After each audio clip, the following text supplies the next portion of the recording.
Kod njega sam ovih godinu i pol dana napravio 7.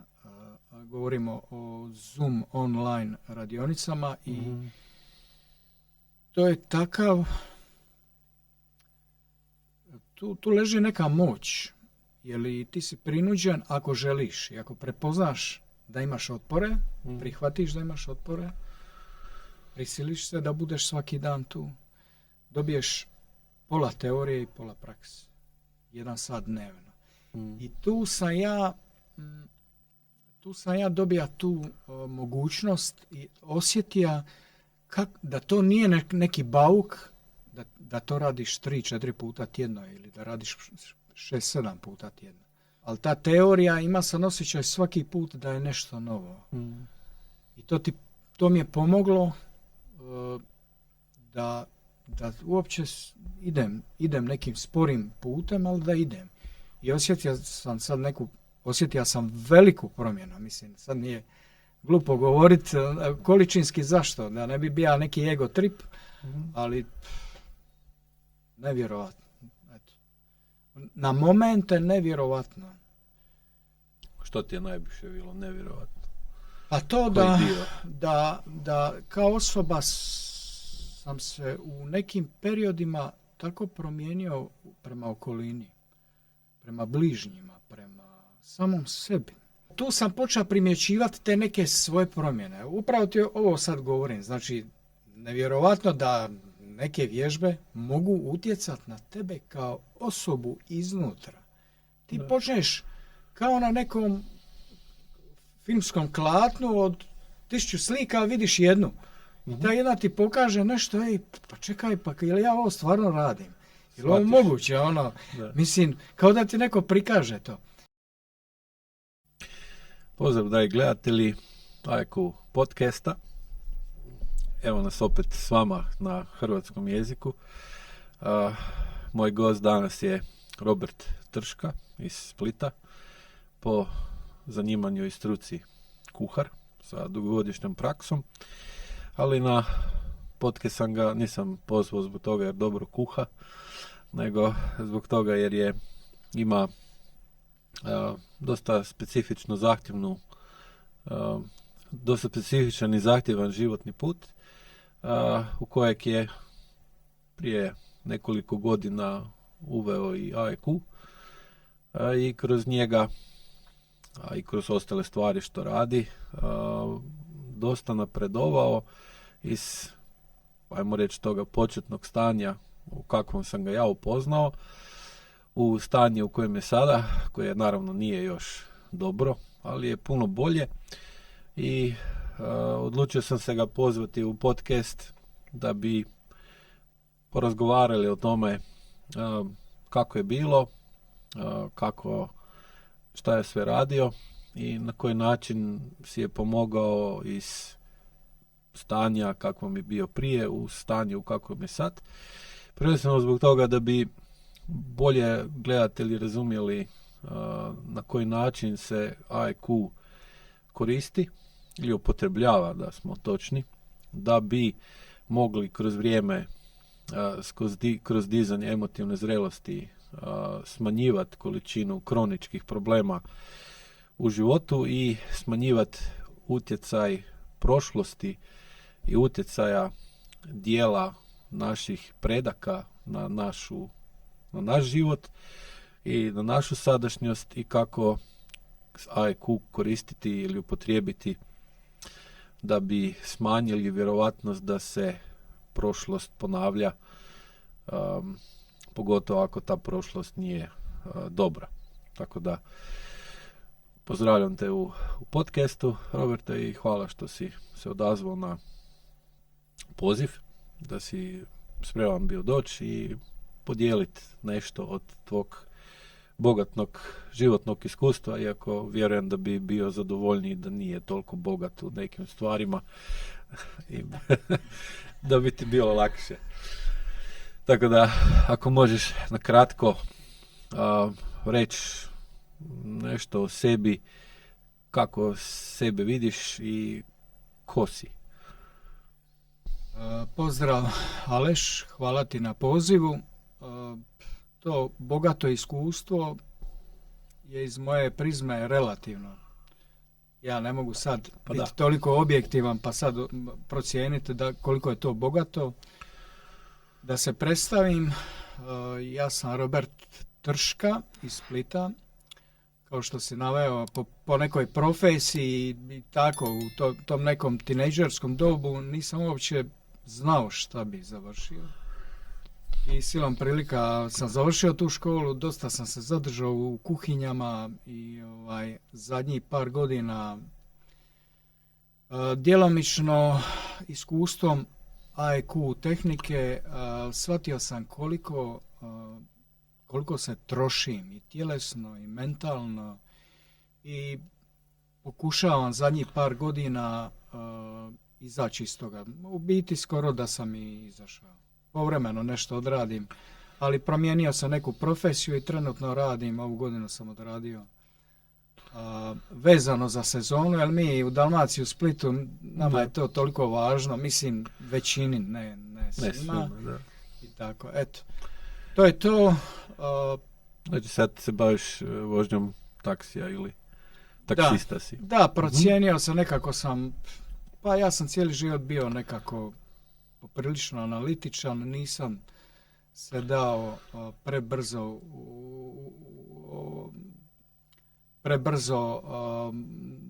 prebrzo donositi odluke, tako da sam uzeo neki mjesec, 2 dana, malo sam odvagnio, plusa i minusa i posao kao posao, to sam odradio jedno 6 mjeseci.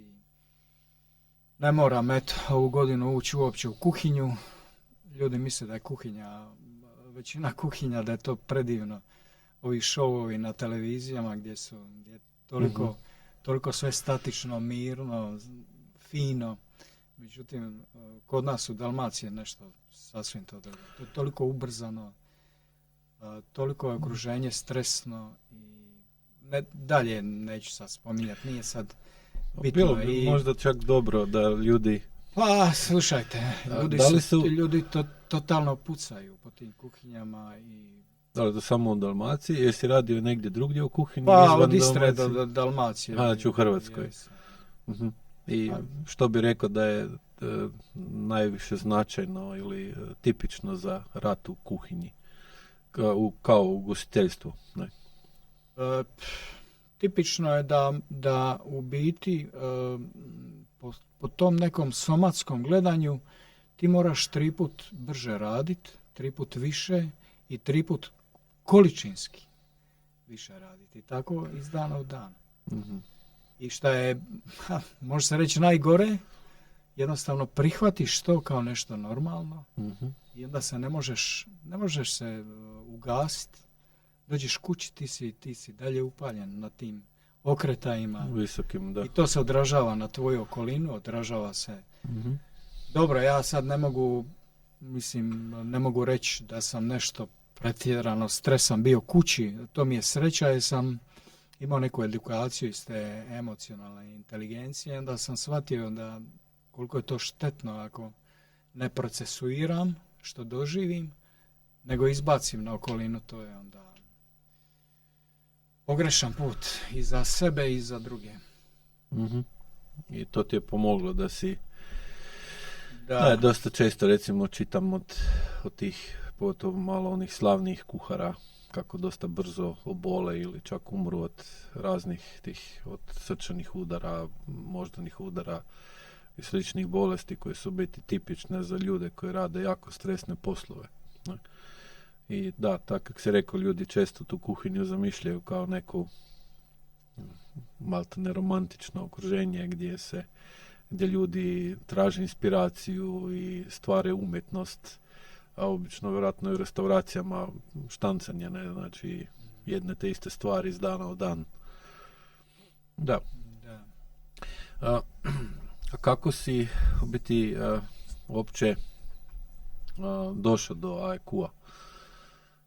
I što te dovelo, recimo, koji ti je bio prvi susret i kako je došlo do njega, što te je navelo da si probao? Postoji razlog zašto sam, počeo izučavati taj neki emocionalni vid čovjeka. Ali dovoljno mi je stvarno dugo prošlo vremena života da uopće nisam shvatio što znači riječ emocije, što znači riječ tijelo. Jednostavno sam na nekom autopilotu živio život. To je dosta bilo utjecaja, znači da se svidim drugima, da me prihvati okolina. To sve datira, to sam kasnije povezao u nekim momentima sa odakle to, iz kojeg je to okruženje krenulo. Tako da ima neku kronologiju, znači životnu, gdje sam imao dosta padova. Iz tih padova koji su me, mogu reći slobodno, 100 puta sam bio blizu da su me koštali života. Kao danas, recimo. Da. Došao sam do jedne knjige jednog američkog psihijatra. Jednostavno, par mjeseci sam čitao knjigu, uopće nisam mogao razumjeti pojam emocije. Razumjeti pojam kako mi ljudi funkcioniramo uopće. Bazično kako funkcioniramo. Da. I tako, u toj teškoj fazi životnoj sam upisao neku edukaciju koja je tada bila jednostavno nekonvencionalna psihologija. I dosta sam zahvalan tome, jer taj teoretski dio mi je dosta pomogao da shvatim šta mi se dešava, jer toliko mi je života prošlo da uopće nisam razumio. Krivo sam percipirao, mislio sam da se budem bavio samo jogom, ili se budem išao u crkvu, ili se molio ovom Bogu ili onome, nije bitno sada, da će to biti rješenje mojih problema. Međutim, to se nije dešavalo. Ja sam tonija jednostavno sve dublje i dublje. I kako sam došao do AIQ, prije 4 godine možda na Facebooku. Jednostavno bilo mi dosadno, čeka sam nekoga i lista sam i jednostavno ta tjelesno orijentirana terapija u toj edukaciji je jako bilo dosta teorije. Ali ja sam znao u toj teoriji da tjelesni vid terapije da je bitan, ali ja jednostavno to nisam percipirao. Čak sam imao knjige nekih autora i išao sam na neke radionice, međutim stabi. To su ti otpori jednostavno. Znači moja podsvijest jednostavno prejaka bila i nije mi dala uopće uvid i razumijevanje da ja uđem u to. Jesam napravio par tih nekih radionica i onda mi je to bilo zanimljivo. Ovo što si ti pisao u tim nekim člancima i tako krenija sam, međutim ja sam naručio knjigu tamo 20. Trebalo mi je 2 godine da ja uzmem tu knjigu, da legne na pod u kući i da počnem raditi. 1,5 godinu, 2 dana. I to je tako bilo polagano, mislim. Jednostavno kao nešto se opire. Ti si tu jednu ruku nemoćan. I onda sam malo pomalo, i onda sam uviđao da se dešavaju neke stvari koje ja ne mogu objasniti. Znači, to je do tada, znači, zdravo, logički, razumski ideš pokušati sam sebi objasniti i sve nešto ti je jasno, ali ovdje ne možeš. Jednostavno mi nije bilo dovoljno uopće jasno koji danas mi neki dijelovi nisu jasni u meni samom, ali koliko radim pritisak, toliko se nešto dešava. Ja stvarno ne mogu lagati, ali ja nekad ne znam šta se dešava. Ali ja vidim neke promjene koje su toliko u nekim momentima drastične, nabolje. Može se reći nabolje, taj vid, da ja se pitam je li to placebo. Puno puta sam se pitao, je sam umislio, onda shvatim da je nemoguće da se ja bi placebo morao svakodnevno raditi neke mantre, uvjeravati sam sebe. Prošao sam i taj vid davnih dana i onda sam vidio da tu nema dugoročnog efekta. I tako, eto. Znači, tu sam krenio malo po malo. Kod mene je nešto karakteristično, kod mene je dosta sporo. Da. To išlo. Budemo objasnili zašto da. Kasnije, ali to što si prije rekao, taj pritisak, ne? Ako radiš pritisak, dođe do promjene, ne? To je jedan od većih utjecaja na to kakav je IQ. Je imao film Shawshank Redemption, gdje je Morgan Freeman koji je igrao lik onoga koji je mogao sve srediti u zatvoru, je objašnjavao kako je taj Andy napravio rupu u zidu od ćelije pa pobjegao na slobodu i rekao je da je to sve izlazi iz geologije, ne? Jer Andy je kao bio proučavao je ove rocks, znači stijene, kamen i to i znao je da je, jer geologija je kao veda koja kombinira pritisak i vrijeme. I ako staviš dovoljno pritiska, dovoljno vremena, možeš postići sve.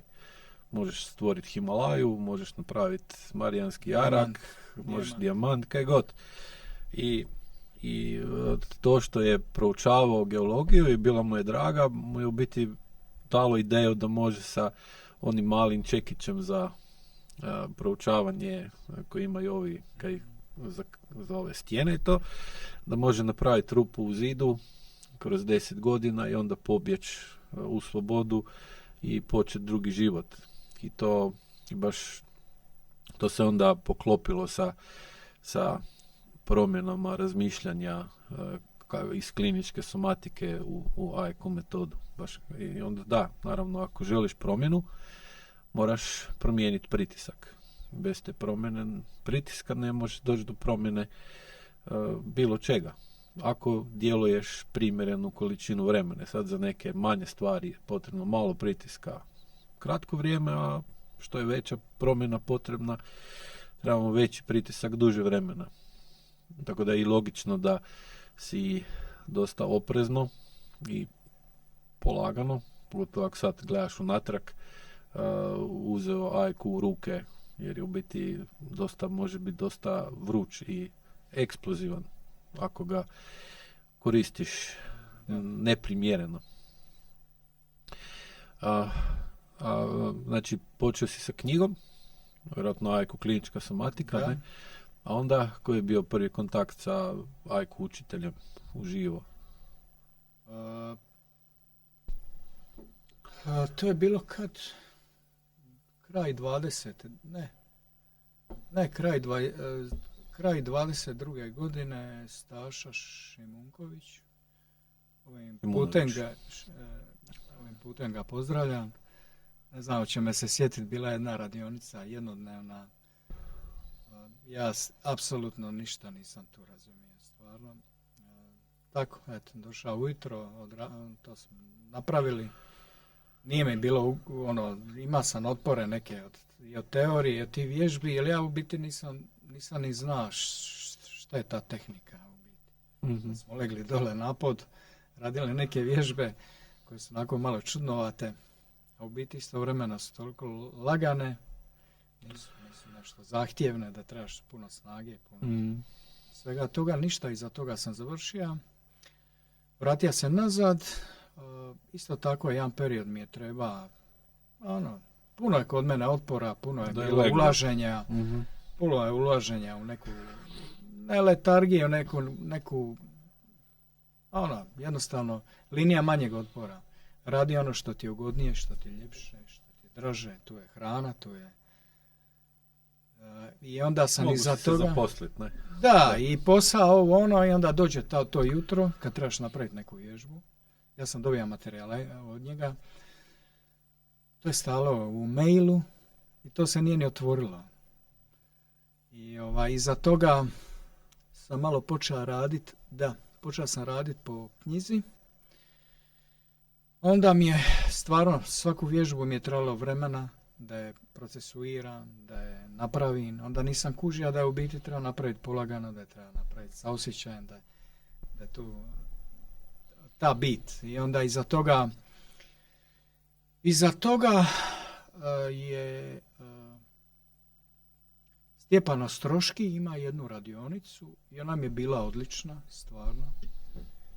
To je bilo 12. mjesec 22. znači to je 2 godine. Odlična je bila i i njega pozdravljam. Jako kvalitetno izlaganje, znači teorije uz vježbe normalno, ono, stvarno. Iza toga sam bio 2 puta kod tebe. Onda si mi preporučio Tomislava Vukojevića, njega isto pozdravljam ovim putem. Kod njega sam ovih 1.5 dana napravio A7. Govorimo o Zoom online radionicama i to je takav, tu leži neka moć, jer ti si prinuđen ako želiš i ako prepoznaš da imaš otpore, prihvatiš da imaš otpore, prisiliš se da budeš svaki dan tu, dobiješ pola teorije i pola prakse, 1 sat dnevno. I tu sam ja dobija tu mogućnost i osjetija da to nije neki bauk, da to radiš 3-4 puta tjedno ili da radiš 6-7 puta tjedno. Po 15 minuta, pola sata i tako dalje. Njegove radionice su mi stvarno, neke su se ponavljale, išao sam po 2 puta, ali ta teorija ima sam osjećaj svaki put da je nešto novo.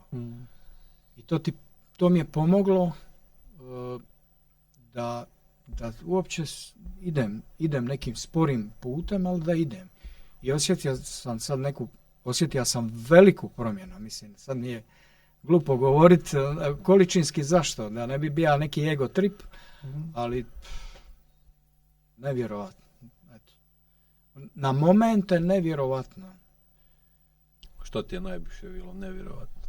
A to da kao osoba sam se u nekim periodima tako promijenio prema okolini, prema bližnjima, prema samom sebi, prema nekom usporavanju.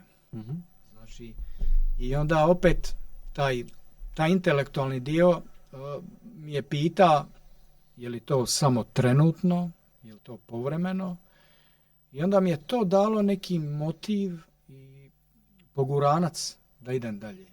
Da kući sam to radim. Nisam redovit, ne mogu se pohvaliti. Nisam neki sad da to mora sve biti, ali često ih radim. Eto.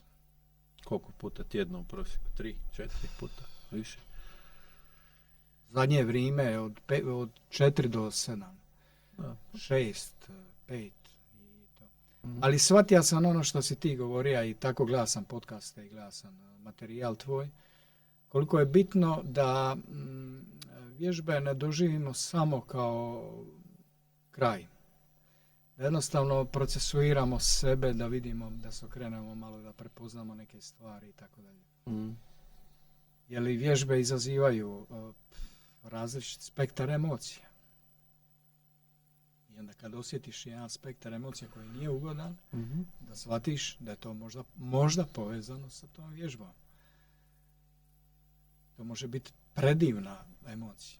Ja sam doživio, stvarno malo mi je čudno reći, ali doživio sam take dobre osjećaje u samom sebi, što nisam mogao doživjeti u svom životu.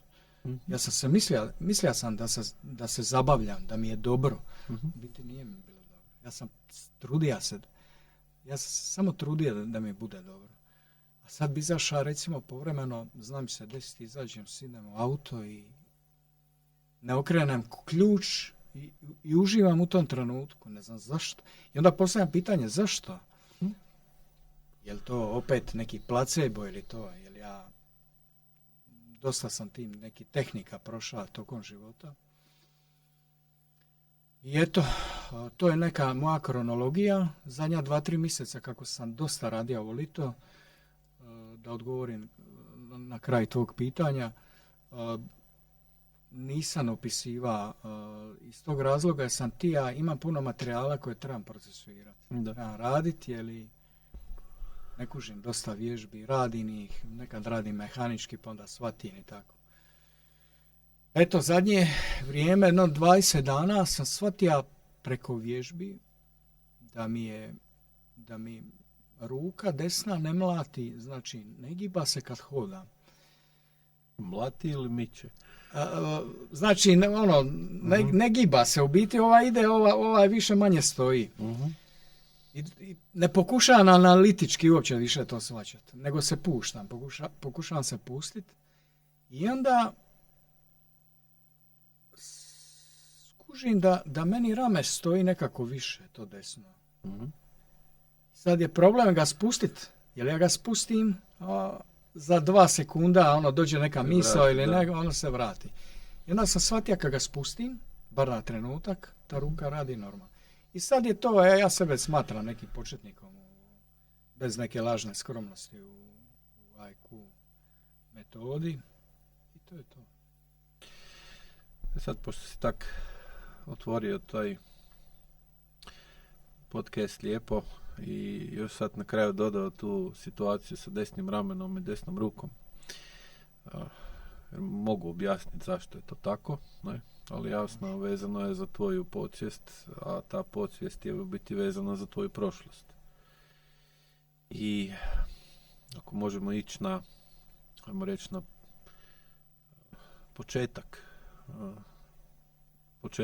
početak toga što je definiralo tvoj život i to kakav si sada. Znači, kad si bio tineđer, ako možeš svojim riječima, dok ti je to primjereno ispričat, što se desilo da je u biti došlo do gubitka tla pod nogama, ako mogu to tako reći.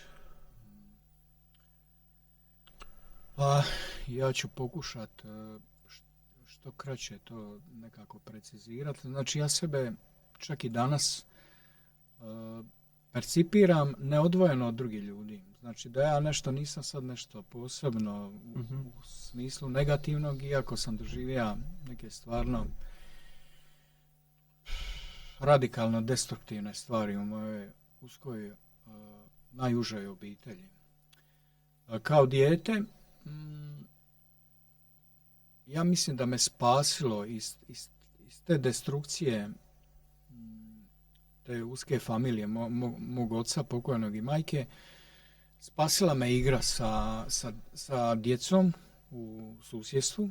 I tu sam ja ima ta neka pražnjenja, ima sam tu neku satisfakciju, jer tu jednostavno nije bilo harmonije.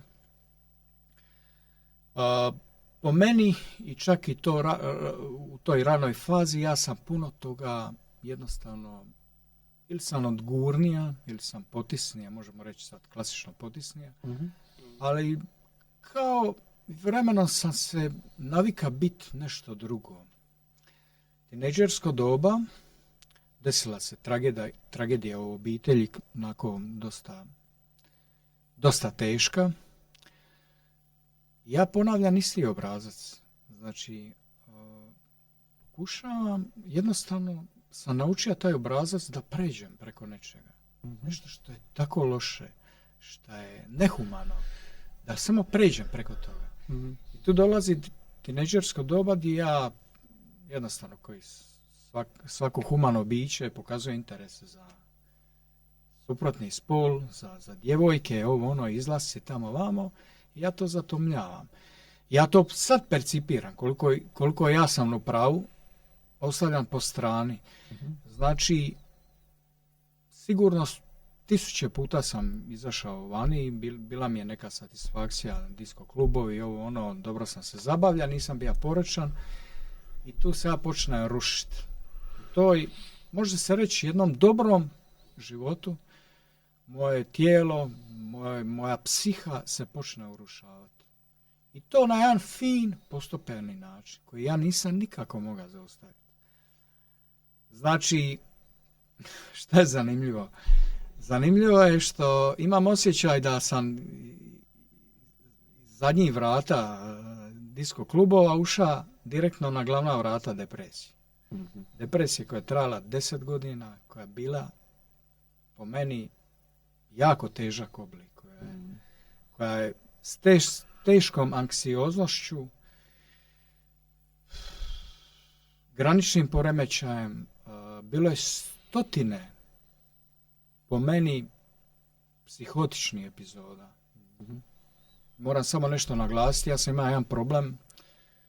Pokušao sam, taj moj osjećaj koji sam ja osjećao i počeo toniti, ja sam pripisao potrazi za duhovnošću, za Bogom, za jogom. Ja sam putovao po Indiji, po crkvama, po džamijama, svašta sam prošao. Međutim, meni se nije mijenjalo unutrašnje stanje nikako. Trenutno bi, ali tu nije bilo promjena. Bilo je tu puno srama i zatvorenosti, asocijalnosti. Ja jesam komunicirao, ali duboko u sebi ja sam bio totalna konzerva, jednostavno. I onda meni bila satisfakcija da ja jednostavno, to sam uvijek osjećao, da nađem ženu, da imam brdo čopordice. I zašto? Jer ali onu koja mene nikad neće ostaviti. Mm-hmm. To je zanimljivo, međutim ta ne postoji, jednostavno to u stvarnom svijetu pravila su drugačija. I koliko god sam ja se trudio, trčao za toliko ja nisam uspjevao u tome. I ja se počeo rušiti. I to je trajalo jedno 10 godina, ja sam imao 30 kila manje nego sada. Došao sam do granica anoreksije, dijagnosticirano mi je. I šta je bila još jedna važna stavka?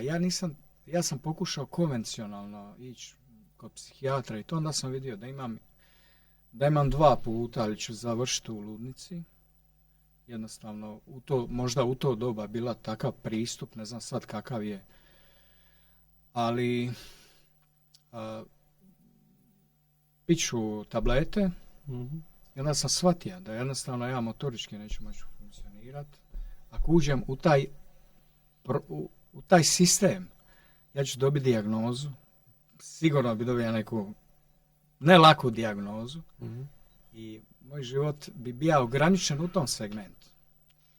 I 10 godina svakodnevno je bilo teško preživljanje.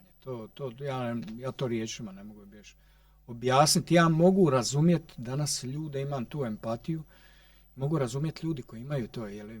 Uzaludno je pričat nekome ko nije doživio takav sustav koji je srušen, urušen ili srušen. Mm. Eto, to ti je to.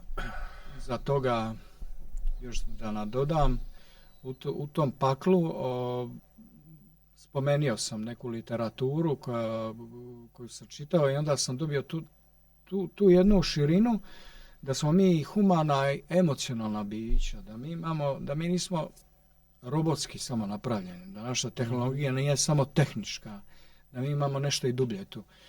I onda sam počeo s tom edukacijom, mislim, ja sam bio živa smrtna dopust, ali sam išao, educirao se i trudio se, borio se i tako nije, prvo je postalo još gore. Da bi onda pomalo jedna zraka svjetlosti probila jednom mjesečno. Eto. Da. I kako se onda to odrazilo na tvoj život kad si vidio dokle si dogurao? Recimo, kako je onda se mijenjao odnos do žena? Kako si upoznao ženu? Kako je onda krenulo? Pa to je zanimljivo. Znači, moj pogled je sljedeći, moje iskustvo je sljedeće. Ako ne dodirneš unutar sebe svoje dijelove koji su jednostavno je taster od sobe ugašen, uh-huh. Ako ne pogledaš unutra, ti ćeš samo pokušavati nešto biti i nešto napraviti. Međutim, ako se usudiš, mogu reći stvarno usudiš, probat nekako osvijetliti tu sobu, stvari će se dešavati nekako same od sebe. To je moje iskustvo. I to je neka čarolija života. Koliko god bio težak i stvarno zna se desiti da svaki dan ti bude da nećeš ostati živ, nećeš preživjeti, da nećeš uspjeti izaći da. Toliko postoji ta druga strana i sad ako to dopustiš, desit će se taj odnos. Znači, ja sam kupio knjigu u toj sredini nekog američkog autora, bestseller o sramu, 300 stranica. Ja došao kući, sad to vrtim, čitam, sa 300 stranica samo o jednoj temi. To meni nije pomoglo. Mislim, meni je žao reći, ali meni to nije pomoglo. Ali šta se počelo dešavati? Počelo se dešavati da ako uroniš u sebe, počneš se i otvarati. Pokažeš svoj mrak, pokažeš svoje dijete, ranjeno, nazvat ga ranjeno dijete, a iza toga se otvaraju neki plusevi, neka životnost. I onda je tako krenulo to. Ja sam stvarno bio, ne da sam bio asocijalan, jednostavno nisam mogao stvariti emocionalni kontakt. Emocionalnu vezu, ja ili bi pobjegao prvi dan ili bi pobjegao 5. dan ili bi to zaokvirio neko prijateljstvo, Međutim, onda je počelo, putanja je počela na momente naglo uzlaznom putanjem. Ja isto tako bi se zapitao, čekaj, je li ovo skrivena kamera, je li ovo namješteno? I tako, onda je metoda pokušaja pogrešaka, neurotični pogledi na ljubav moji, gdje sam imao svoju viziju ljubavi, ovo što sam spomenuo, znači ta žena koja će biti predivna, koja će biti prekrasna, koja me neće nikad ostaviti. Mislim, to čak u filmovima teško naći ponekad. Da, ali realno kad gledamo sa vidika šta se dešavalo u tvom djetinjstvu, je logično da si imao sličnu potrebu kao otac, da ga žena nikad neće ostaviti. Što je jako praksi nemoguće postići, ali može se postići na druge načine, ali ti su onda traumatični. Da, sad sam shvatio. Da. Trebalo mi je malo vremena da povežem. Da. I to mi se recimo, prije par godina sam čuo tu rečenicu, mislim da je rekao Jordan Peterson, da možeš uspjeti samo u stvarima za koje preuzmeš odgovornost. Tako da ja sam to isto čuo drugačije i to što si sad rekao za tu knjigu. Oprosti, ali možeš ponoviti ponovo? Uspjet možemo samo u onim stvarima za koje preuzmemo odgovornost. Sad ne znam da li je to da je to rečenica on izmislio. Tako logično. Da. Ne znam da li je to njegova rečenica ili on čuo od nekog drugog, to se ne mogu sjetiti, ali sad kad si pričao o tome, kad si govorio o toj knjigi, o sramu, ja bi recimo, kad bi to pogledao kroz IQ, bi rekao da tebi ta knjiga nije pomogla, iako je 300 stranica bilo samo o sramu. To sam lupni. Ali debela je. Nego nije pomogla odmah ili nije pomogla na način na koji si ti očekivao da će ti pomoći. Isto bi rekao i za recimo radionicu koju si bio na prvoj kod Staše. Iako nisi niš razumio, imala je dovoljno velik utjecaj da ti je pomogla ili te gurnula čak da si išao preuzimati odgovornost. Jer ako želiš koristiti IQ, osnovna stvar je da se učiš kako preuzeti odgovornost za sebe i ako to napraviš, onda možeš uspjeti u nečemu što si naumio. I pročitati knjigu od 300 stranica o sramu, što vjerujem da nije baš entertainment, nije razbi briga, nije neki lagano čtivo za na plažu. To je isto odgovorno ponašanje. Znači, nije ti bilo svejedno i to što si već prije pričao na početku svoje današnje priče, vidjelo se da ne puštaš. Da kad u nešto ugrizeš, onda držiš to i ne vučeš. Neko vrijeme možda vučeš, pa staneš, pa opet kreneš, pa staneš, ali završavaš. I onda učiš na i uspjesima i pogrešakama i realno gledano barem koliko te ja vidim, tih 2 godine koliko se znamo, konstantno učiš na činjenicama, na tome što se dešava i sve manje radiš, ajmo reći, grešaka ili pogrešaka, ili sve bolje možeš razdvojiti ponašanje koje te vodi u lošije od ponašanja koje te vodi u bolje.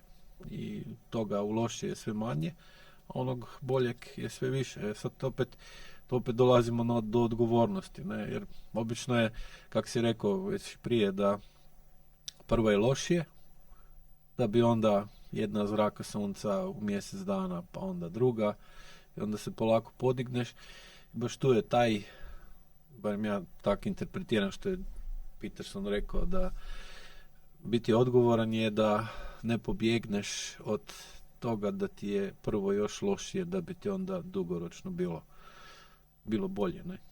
Jer i kad gledamo kuhinju, ne? Kad gledaš nekog kuhara koji radi neku, recimo na televiziji, kad radi neki recept, neko jelo, vidiš da na početku kad su sve te određene te ingredients, kako je to na hrvatskom, začini, meso, recimo različite te namirnice. Tako da, namirnice, kad je to posloženo na stolu, izgleda sve ok. Onda kad počinje kuhat, sve počinje izgledati kao neki kaos. Gubi onu neku ljepotu, strukturu, da. I onda bi čovjek rekao, pa ono prije bolje izgledalo nego ovo sad kako izgleda trenutno, da bi, ako je naravno kuhar u redu, onda iz toga napravio nešto što je puno bolje od onoga što je bilo na početku, ne? I opet vidiš da je isti taj sistem kod svega.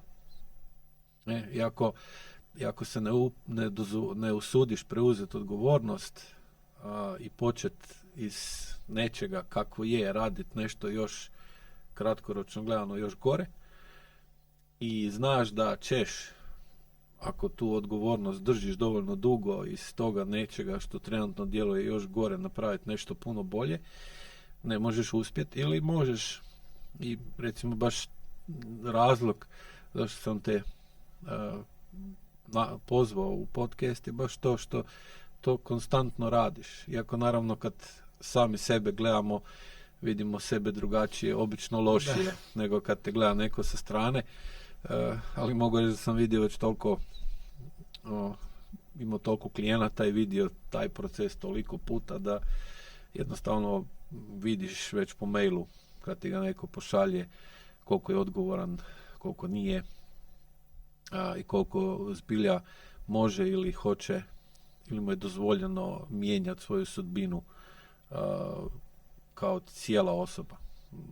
Jer možemo mi to raditi ili samo sa tijelom ili samo iz glave, ali realno, barem iz mojih iskustava, je mogućnost da to zbilja napravimo samo ako povežemo jedno i drugo, a to je najteže, a s tim je najodgovornije. Tako da, znači, jer isto si na početku rekao da nisi uopće znao šta su emocije, ne? Nisi znao ih ni osjetiti, ni razumjeti. Možda si govorio o njima ili slušao o njima kad su ljudi pričali, ali nisi mogao se vjerojatno ni poistovjetiti sa tim o čemu ta osoba priča, da li je vesela, da li je žalostna, kako to izgleda, ne? I onda naravno dolazi do gubitka smjera, kompasa, kam idem, šta želim, šta hoću, kam želim doći. I onda ulažiš, kako si rekao, u svijet zabave, ne? Disko klubova. Da, to je smisao života. Tad bio, ne? Što je bolje, trenutno bolje, to je. Da. I onda si se kao loptica u fliperu otišao na suprotnu stranu duhovnost, znači nešto sasvim drugačije, kako bi rekao Monty Python, ne? I onda si sad negdje na sredini zaustavio između jednog i drugog.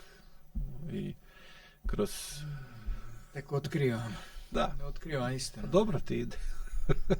Ne, Ne kažem da i prije, oprosti. mhm. Ne kažem da ni prije nije bilo nekog otkrivanja, ali sad je ono otkrivanje koje te često plaši. Mhm.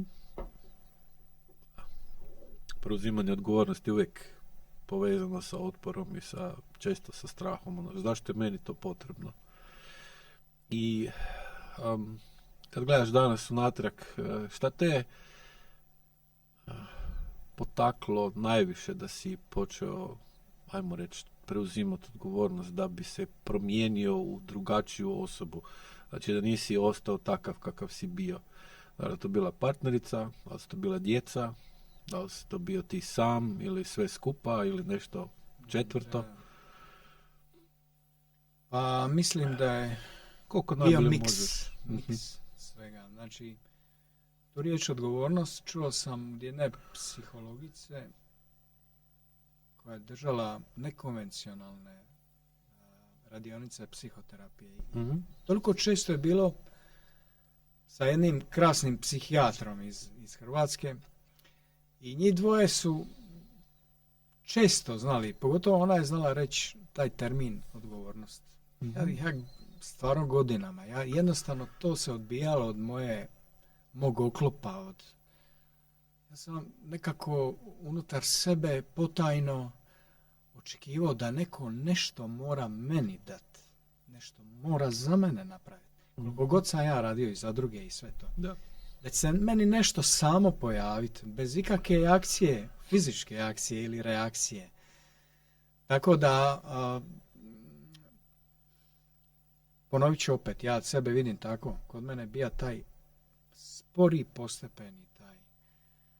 Da. Koliko napraviš taj pritisak unutar sebe, toliko će ti se možda i otkriti neke istine o samom sebi. I onda shvatiš u jednom momentu, pa di sam ja odgovoran?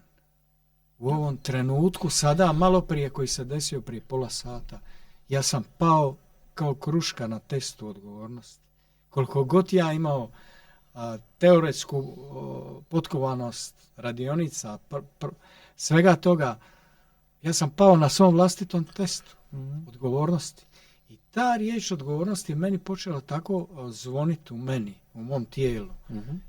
Pa to je meni neko otkriće bilo. Da. Ja ne kažem da sam ja previše odgovoran, ali koja je to moć da ti mijenjaš unutar sebe svoju putanju.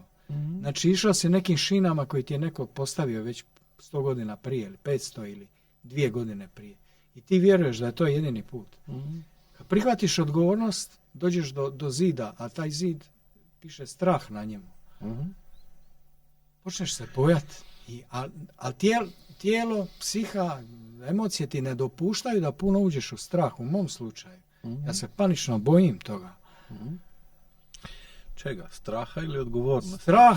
Straha se bojim. Je li gubim tlo pod nogama? Šta je meni donio život? Svaka čast, ja ću iznijeti pozitivne osobine, uspio sam preživjeti, ali šta mi je donio, kako se to kaže,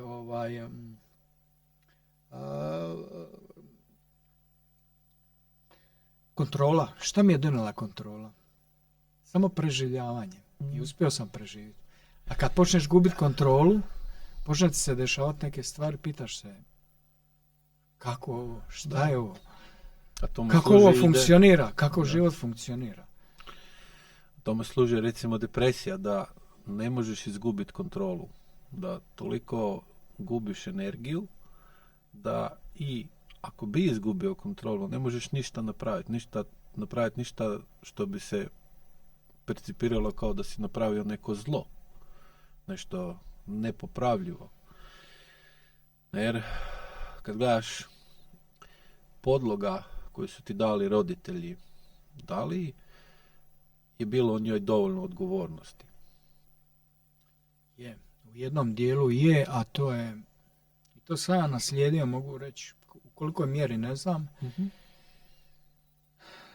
Oni su možda nesvjesno bili odgovorni u tome da ne budu žrtve nekog u materijalnom smislu. Znači, vidiš, on mi je kriv što ja nemam kući. ovaj drugi mi je kriv što ja ne imam takav posao, nego su oni nekako to otišli u drugu krajnost, a to je biznis. U to doba vrsta biznisa gdje su se manijakalno davali u taj biznis. I ja sam to sad... Da bi uspjeli. Da, ja sam to prepoznao sad zadnjih godina kod sebe, da sad samo kopirao.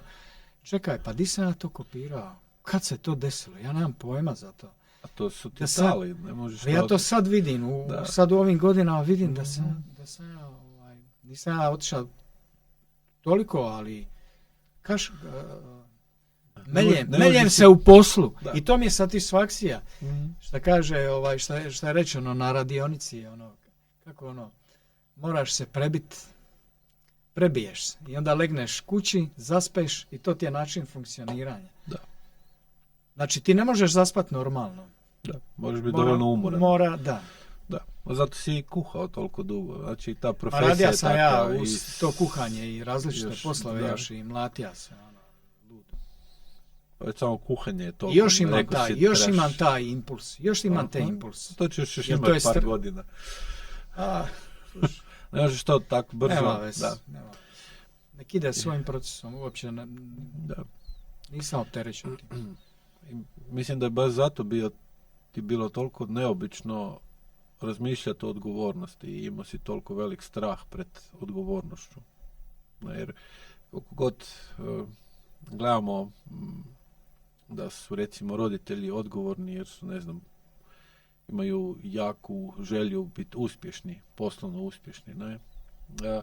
I možda se onda to često recimo kod poslovnih ljudi sa kojima radim, vidim, taj kod sebe, da imaš taj jaku potrebu da si odgovoran kod posla, do klijenata, do mušterija, do rokova, do svih tih stvari, ali onda se toliko umoriš i nestane ti vremena da ne možeš biti odgovoran do drugih ljudi, do porodice, do djece, do sebe. Ne? I onda te je strah mijenjati mjerila odgovornosti. Onda ne znaš što te čeka. Znači napravi se neki konstrukt, neku kuću iz karata koja stoji nekako i ide. I uvijek možeš razmišljati, mogu biti puno lošije. Ne. Htio bi samo još nešto dodati na to tvoje. Palo mi je sad na pamet. Jesam ja bio u toj iluziji u zamci. Sad sam manje, ajde recimo manje. Gdje si preodgovoran. Da. To su dvije strane ekstrema. Ti možeš biti ekstreman u dobrome. Da. Gdje si preodgovoran i daješ nekome koji nikad neće željeti da išta napravi sa svoje strane. I ti imaš neku unutrašnju neku igru. Spasitelj. Vidiš, ja sam dobar, ovaj gore to gleda, ili sad primjer govorim. Da. I sad meni će se to vratiti. Mislim, to su takve manipulativne igrice unutra i to. Da. I mogu slobodno reći, ovo sad za njih 2-3 godine, tu je došlo do nekih pomaka gdje možda neki ljudi mene gledaju kao sam postao egoističan, kao da sam postao nekako sebičan, ali čekaj, koji je smisao da ti meni cijeli život, ti pomažeš meni cijeli život? Ja ću uvijek ostati u jednoj istoj sobi, meni će dolaziti posluga tvoja, davat ćeš mi sve, čak završit će da ćeš mi davati na žlicu. Da. To tako se igra, ne igra, mislim. Ako si dijete, ako si malo dijete, malo dijete nije odgovorno, ne smije biti odgovorno. Ali mi kao odrasle osobe, to ne važi, mislim. Nama je vrijeme prošlo. Da. Vidiš, i tu je ta bit smanjivanja senzorno-motorne amnezije. Da baš možeš bolje osjetiti kad si preodgovoran ili premalo odgovoran, kad pokušavaš spašavati druge, jer ne može sebe, ne? I onda tu nemoć, jer ne mogu sebe spasiti, ali onda ću barem nekog drugog spasiti, pa bude njemu bolje. Naravno, može ti to čak i uspjeti, a i naravno okruži se jako puno ljudima kojima svjesno ili podsvjesno odgovara da ih spašavaš. Jer onda su one kroničke žrtve. Da. Pa ste ko keci desetka, kako vele, ne? Pašite zajedno i onda ima svako nešto od toga. Ti i on ili ona i onda ti je malo lakše. Znači, vidiš, imaš taj neki prolazan osjećaj da to je dobro, da si napravio nešto dobroga za nekoga, ne? Što ako radiš akutno je sasvim ok, ali ako to prelazi u kronički segment, onda dolazi do zloupotrebe nečega, bilo čega što radiš. Može biti pop, može biti svećenik, može biti terapeut, može biti učitelj, može biti taksista, kuhar, nebitno. I sad kad gledaš koliko često si spašavao druge ljude, bio dobar u tome, mislim da čak je to kod tebe usko povezano sa time što si isto prije rekao da si osjećao u sebi taj sram. I onda, naravno, ako nešto kronički jako osjećaš, a ne usudi se to otkloniti ili promijeniti, onda ne možeš ni znat ili ne smiješ znat što to je. Onda mislim da nije bilo slučajno da si tu knjigu, baš jer vjerujem da si pročitao brdo knjiga.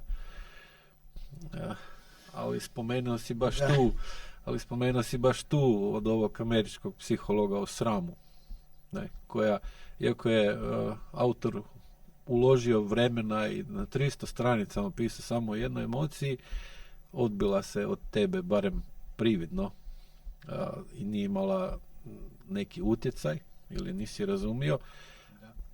I onda se treba, ajko učitelj se uvijek zapita, ok, zašto ima tako velik otpor? Jer prije logički bi bilo, normalno bi bilo da ako neko uloži 300 ili čak više se rekao stranica, onda to trebaš uložiti barem koliko 20-30 sati čitanja, ne? I onda si još rekao da si uvrtio više vremena, ne? Nekoliko mjeseci, ako se sjećam, tu knjigu, i još uvijek nisi kao shvatio o čemu je riječ, ne? I onda bi to kroz zajku uvijek gledali, ta osoba ima jako potisnut osjećaj srama i onda ima, znači taj sram koji je kao nešto jako veliko i jako opasno je zaključao iza debelih vrata. I onda ta knjiga lupa po tim vratima, ali su toliko debela da ne može ih proći. I onda kao nema efekt. Ali kad jako dugo kucaš na neka vrata, recimo tu na sram, onda skužiš da to tamo nešto je i onda ti iznutra polako to vrijeme koje si uložio u proučavanje te knjige utječe na to da ako ne možeš otvoriti ta vrata, da onda nađeš prozor ili nešto drugo i onda uđeš na mala vrata. To je onda taj sram. I onda taj sram možeš povezati sa time da si htio toliko spasiti ljudi da bi taj sram nekako zadovoljio ili ga smanjio. Da dobiješ osjećaj dobra sam osoba, što si i bio. I onda barem privremeno na nekoj pličoj razini dobivaš osjećaj ne može me biti sram jer sam dobra osoba. I onda taj osjećaj kroničkog srama koji cijelo vrijeme grebe po tim vratima, želi izaći, a ti to grebanje, ako ovako simbolički to uzmemo, čuješ. I čuješ tu neku buku i ne znaš šta je, a u biti ne želi znati šta je i boji se šta bi to bilo znati. I onda ga na taj način kompenziraš. I onda kad ti kroz IQ uđeš u proces smanjivanja senzorno-motorne amnezije, ne? A taj proces, ako uzmemo tu simboliku i dalje, znači IQ vježbe, IQ disanje i teorija koja ti omogućava da počinješ razumjeti koncept senzorno-motorne amnezije, i onda te vježbe polako se pretvaraju u ključ koji ta vrata otvara. Znači ne trebaš ih probiti sa aparatom za varenje, bušelicom ili eksplozivom, nego polako dobivaš ključ i sad uzeti taj ključ, napraviti ga i onda ga staviti u bravu i okrenuti ga i onda još otvori vrata. To je jako puno odgovornosti zahtijeva, jer su iza vrata stvari koje kao osoba iz prošlosti ili kao dijete ili kao tvoji roditelji nisu znali riješiti, nego su iz svoj sram zatvorili iza tih vrata i onda se zaposlili što su bolje mogli da nisu mislili na to. I onda vrijeme riješi sve, tak ili onak, ne. Tako da, možda je tu taj... Da, ili novac će sve riješiti. A kaj god, nađemo... Puno je varijacija. Varijacija je skoro pa beskonačna, ne? Beskonačno, Da. I onda ta tjelesna komponenta koju u AIQ imaš toliko izraženu i do koje si imao neko vrijeme i velik otpor, znači do vježbi, ne, i disanja, je ono što ti daje taj ključ u ruke, ali ne može to neko drugi otključati osim tebe. I jako često imamo klijente, recimo, koji bi htjeli da mi kao njihovi učitelji napravimo i ključ i otvorimo vrata i pa volio bi ja to. Pa da, i riješimo to što ćemo iza tih vrata vidjeti kod klijenata, ali to realno, i onda dođemo na ono što si ti prije rekao, da te neko hrani, da ti neko sve rješava, pere, a ti samo ležiš i uživaš. Kam to vodi? Propadu, jer nemaš nikakvu odgovornost. Fizičko, zakonitosti, ništa drugo. Takav život ima smisla ako si malo dijete, jer ne možeš preuzeti odgovornost za ništa, jer si fizički, tjelesno i mentalno si tek na početku svog života i nemaš pojma o ničemu. Ali onda kasnije, svaki dan, mrvicu više odgovornost. Ne? Tako da, vidiš, opet sve ima cijeli krug. Ne? Za mene je to umjetnost. Znači, balans di si odgovoran, ali da ne ulaziš u preveliku odgovornost. Da. Ti ništa tu, privremeno pomažeš, ali nema efekta. Da. Bar iz mog dugoročno nema. Možda će i nekome i pomoći, sve to. Da. Što ne znači da ne treba biti humana osoba i empatična i sve to stoji, ali za mene je to jako velika umjetnost. Ja se tu pokušavam, ponekad se sjetim i gdje je tu balans. Nekad dođem do zadatka, ne znam ga riješiti. Da. I onda pustim vremenu malo da jednostavno da pokušam ne pogriješiti previše. Da, to je najviše što možemo. Da. I kako bi danas kroz iskustvo koje imaš do sad odredio utjecaj i potrebu da si imao veliku tjelesnu otuđenost u prošlosti, a sad se to polako smanjuje. Koliko danas razumiješ da je to bilo nužno da si preživio?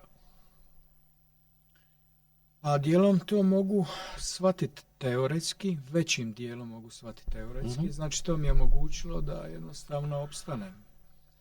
Da se toliko oklopim, nabacim toliko. Iako ja nisam bio nešto ni jak, iz mene je šikljala kao na popucaloj brani, na sve strane šikljali su mlazovi i vidjela se i moja slabost. Neko je vidio i moju jačinu, međutim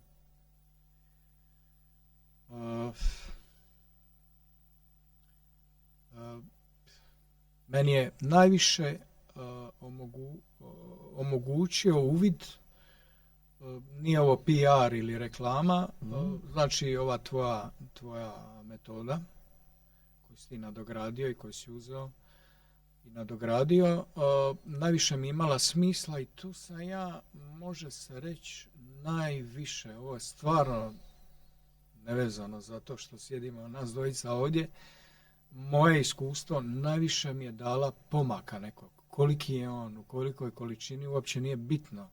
Za mene nije bitno, ali mi je dala nešto što ja nisam mogao ni razumjeti. Na početku, da. Pa ne mogu reći i sad. Ja jednostavno pustio sam taj analitički dio, jer sam dugi niz godina previše bio analitičan u toj depresiji.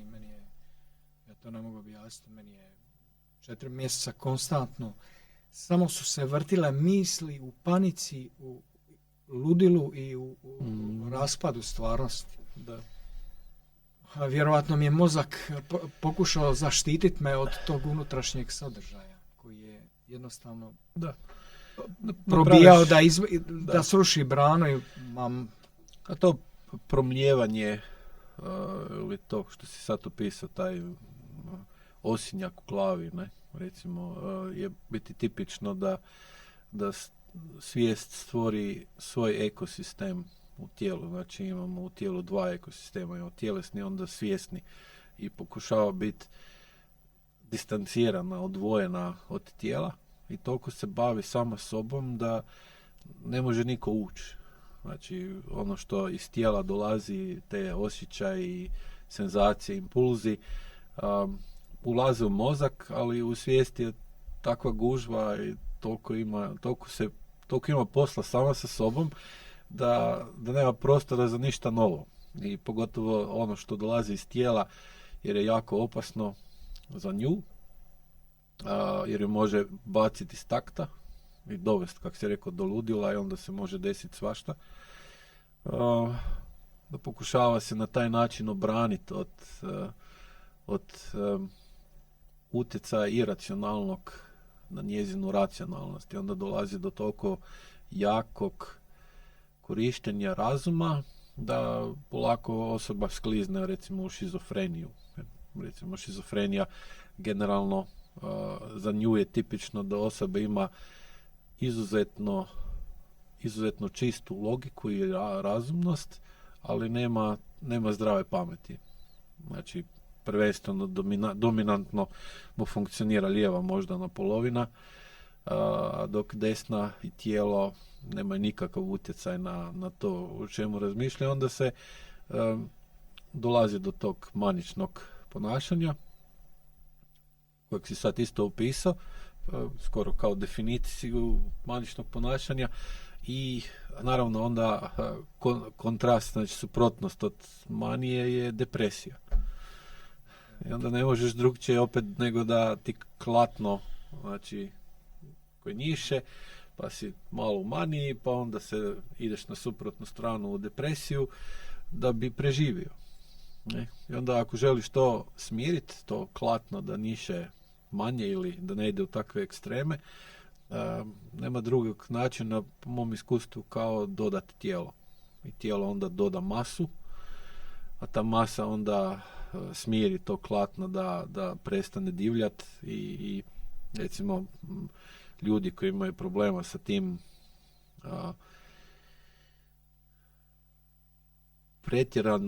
pretjeranim radom glave. Znači da u glavi non stop se vrte neke stvari, slike, filmovi, riječi, događaji, imaju milion ideja koje ne mogu realizirati ili ne mogu ih destilirati u nešto upotrebljivo. Uvijek je bilo potrebno da su postepeno u svoj život dodali više utjecaja tijela na svijest. I to zato i tome i služe vježbe, ne?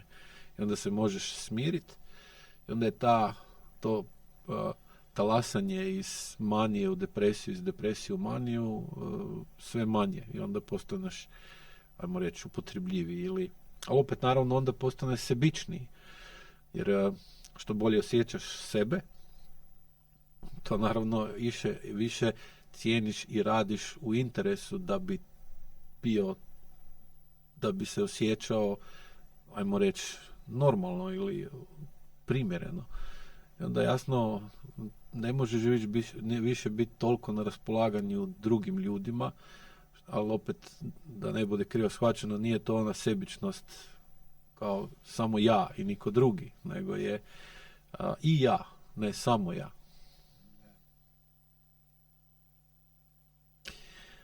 I kako ti je onda ta otuđenost koju si polako smanjivo i još ćeš ju smanjivati neko vrijeme pomogla u boljoj definiciji upotrebi emocija. Znači da nisi imao razvijenu emotivnu inteligenciju, nego da si počeo razvijati emotivnu zrelost.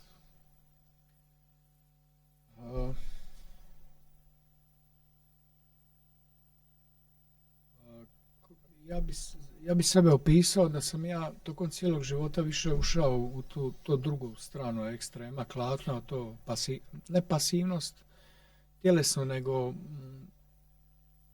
da ne pokažene reakcije izvana. Ovo što si napomenuo u depresiju. Ne u maniju, da ja ne znam. Znači, tu je bila izražena... Nećeš maniju, si ušao u depresiju. Da, izražena je bila jaka kontrola. Međutim, meni se to počelo lomiti u ti 10 godina teške depresije, gdje počeo sam pucati. Međutim, shvatio sam da otuđenost, da ja jednostavno nisam bio svjestan te otuđenosti. Ja sam ću sebe prikazati sada trenutno ovdje kao istu osobu koja je nekoj, po meni, većoj mjeri otuđena. Ali razlika je očita, primjetna u meni samom. I pomoglo mi je da jednostavno ne dam da mogu procesuirati emocije kad su date neke problematične situacije od drugih ljudi koji vrše atak, koji imaju neki emocionalni vampirizam, žele nešto od tebe što ti njima ne možeš nikad to dati, ni na koji način. Promet, ovako, onako. Onda sam jednostavno tako puževim korakom počeo shvaćati pa kako ja funkcioniram kao osoba. Kako ja znam, mi kažemo u Dalmaciji, spaliti. Znači, poluditi na nekog koji je slabiji od mene, a kad je neko jači ili luđi, razumiješ, koje su to igrice unutra, koji su to obrasci, znači, razumiješ, kao ima ona izreka, zašto je Bog stvorio krompir? Da bi i sirotinja imala šta guliti. To je to su te igrice i meni je tako žao danas koliko ja sam senzibilan, dobro, žene budu žrtve nasilja, ali tu možemo sad i oko toga govoriti, ali djeca najteže mi padne kad se djeca svjesno ili nesvjesno zlostavljaju, kad se ne postavljaju granice, kad nisu im zadovoljene potrebe i to. Tako da tu sam počeo primjećivati te neke svoje promjene. Upravo ti ovo sad govorim, znači nevjerovatno da neke vježbe mogu utjecati na tebe kao osobu iznutra.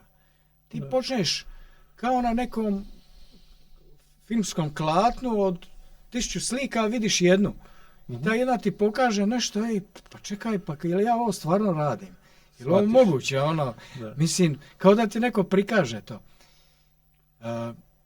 Eto, pokušavam nekako stvarno objektivno to precizirati, nije mi nekad jednostavno sve to opisati. Tako da, eto, tu je došlo do nekih promjena u odnosima prema bližnjima, daljnjima, i to ljudi prepoznaju na neke svoje receptore, možda i oni nisu svjesni. Pa nekome smeta, neko odlazi, neko ti dolazi, neko si zanimljuje, ali u biti ja se bolje osjećam tako.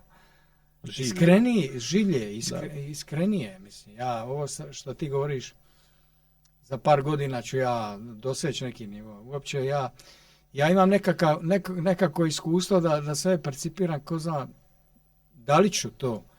Ali ovo je toliko vrijedno. Vrijedna je promjena. Ponekad je privremena, ali je, mogu slobodno reći, za njih 2 godine postepeno pa trajna. Znači trend je pozitivan. Nekad malo padneš, ali nisu to više te odlasci dole u ponore, razumiješ? Klatno manje, jako niše. I učim se tom balansu. Gdje je taj balans? Da. Ima ja puno za raditi. Ko nema. Jer možeš odrediti neki trenutak koji je, znači kako sad rekao, jednu sliku iz ovih 1000 slika koji je, gdje si shvatio šta je emotivna zrelost. Kroz vježbu ili bilo što drugo. Emocionalna zrelost znači prije jedno 7-8 godina vozim se,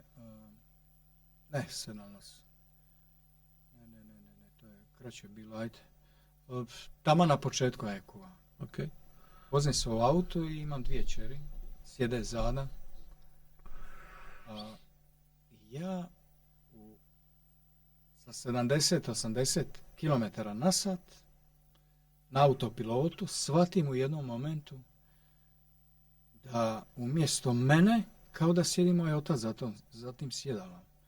Šta je? Za volanom. Za volanom, to je sad, ne znam koliko ću uspjeti to precizirati, ali zašto je to zanimljivo bilo? Zato što sam shvatio da se ja isto ponašam u autu kao moj otac. Hiperproduktivan.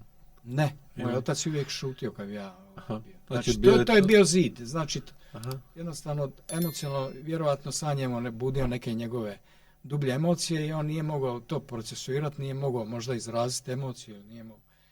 Ja shvatim da ja to svojim nasljednicama, da to dajem u dar. A kakav je to dar? Mislim, dar. To je dajem im kutiji za dar, dajem im patnju. Dajem tu hladnoću odbojnosti. I onda sam tu povremeno vidio moje ponašanje. Pa čekaj, pa je li ovo stvarno?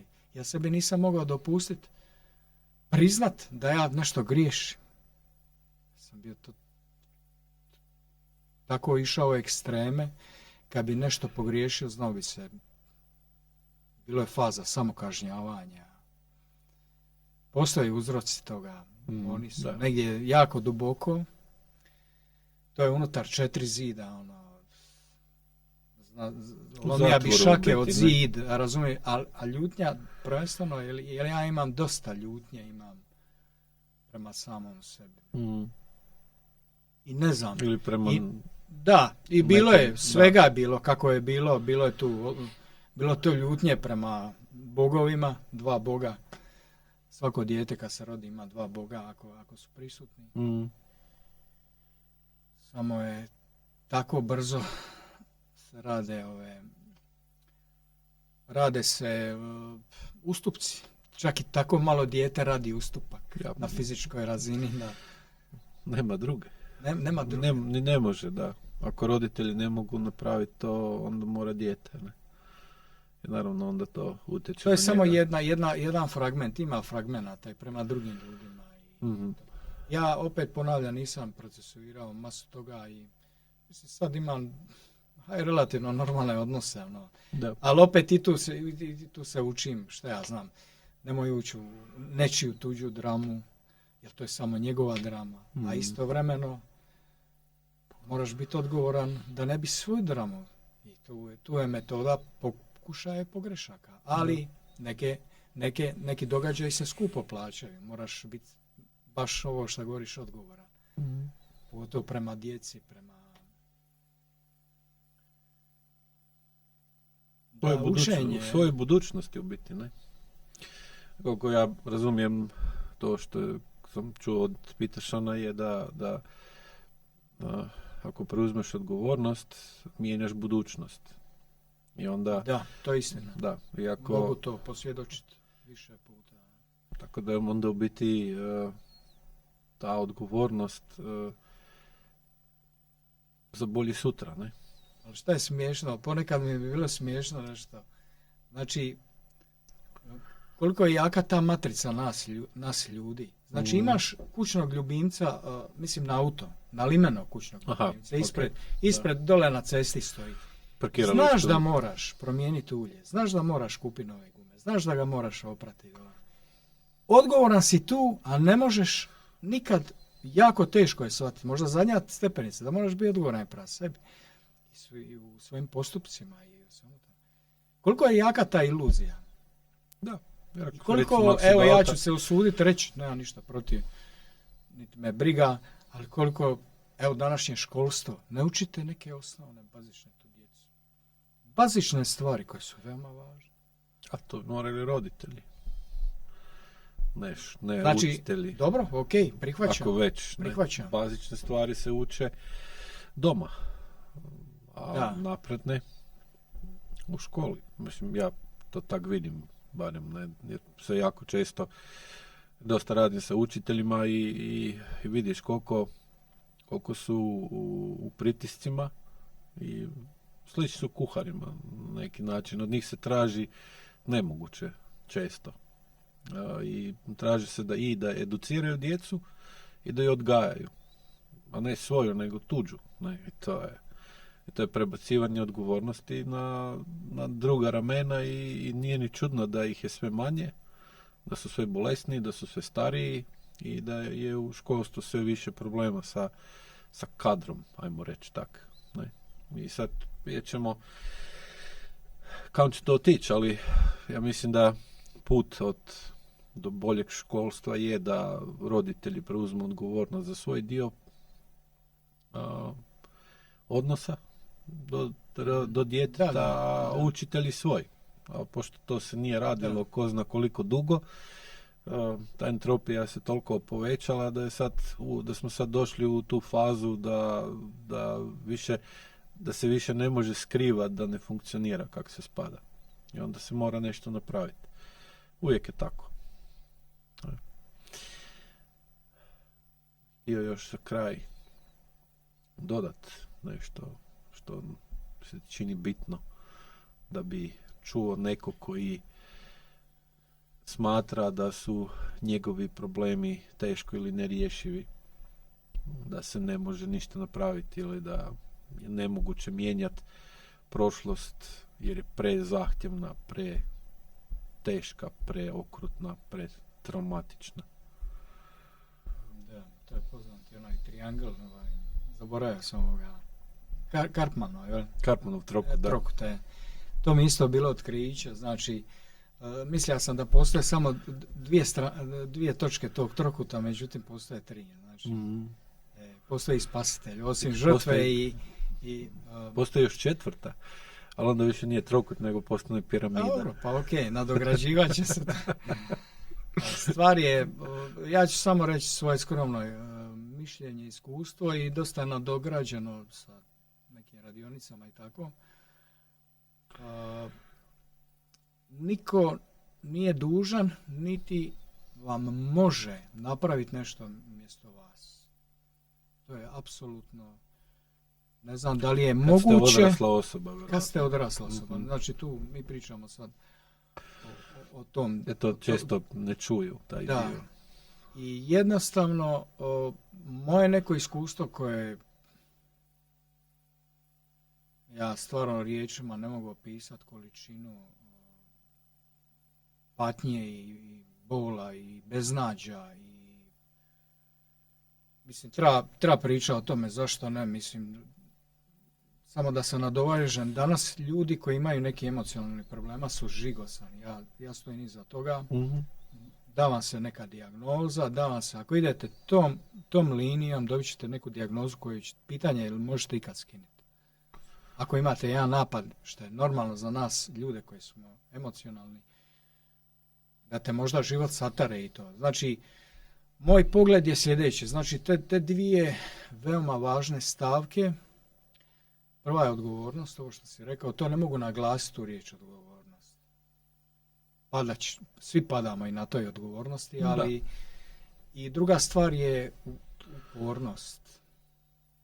I kad padneš na pod i ne znam, kad te gaze, kad si u takvom stanju, ne znaš bolje, jednostavno, to mislim, ta upornost da radiš na tom unutrašnjem svom dijelu. I to po meni nije analitički rad, tu je velika razlika. To je neki drugi rad. To je rad bez puno analitike. Analitika služi samo da ti pokaže na koji ćeš način raditi kad zapneš negdje to. Ja nemam sad neki čarobni štapić i to, ali kad čovjek misli u tom jednom danu, a ima takih 10.000 dana ili 5.000 ili 100 dana, kad misli da taj dan neće preživjeti, to ne mora biti istina. Da. Jednostavno nema vam čarobnog štapića. Nemaš čarobnog štapića, uzmite baš kod ove metode IQ. Meni je tu bilo zanimljivo, uzmi ili ostavi. Ili ćeš odrastat, ili ćemo biti odrasli ljudi, trudit ćemo se, gradit ćemo se prema da odrastemo emocionalno ili svakako, ili hvala Bogu, možemo se zabaviti negdje u Luna parku, u kazinu ili ne znam šta. Hvala ti da si došao i kako sam i pretpostavio puno toga rekao upotrebljivog, pametnog, korisnog